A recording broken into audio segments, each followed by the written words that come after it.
tunaomba ya kwamba isikue ni Kiambu peke yake ndio kutakuwa na hii michezo. Juzi na kama bunge tumekasirika sana.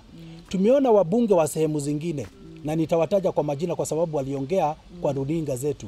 Mheshimiwa Osoro na Mheshimiwa Junet Mohamed wakitusi wakiingililia mambo ya uongozi wa kaunti yetu, na tunaomba wa concentrate na kaunti zao. Pia wao kuna kaunti ambazo wametoka, kwa hivyo waachane na kaunti yetu, na wale ambao wanawatumia wabunge wa hapa kwetu, kwa sababu tunajua wale wabunge ambao wanawaingiza kwa siasa ya Kiambu.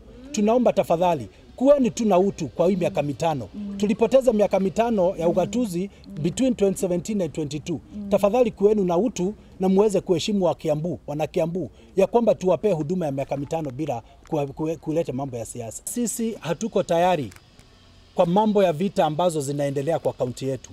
Tunaomba tupewe nafasi ya kuhudumia Wakenya, wananchi wetu kama vile tuliwaomba wakati tulikuwa tunaomba kura, na kwamba sisi tuko tayari kusimama na hii serikali yetu, hata kama ni kwa mambo gani tutasimama nayo, tuhakikishe ya kwamba watu wetu tumewapea matunda ya ugatuzi kama vile tuliwaahidi.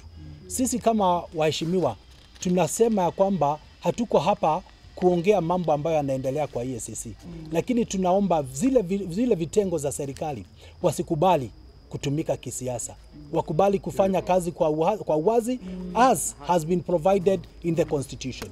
Ile mandate yao walipewa, wafanye kazi na hiyo mandate, na wasikubali kuingiza siasa kwa mambo ya utendakazi wao. Wasikubali wanasiasa kupaka tope those institutions that we hold high.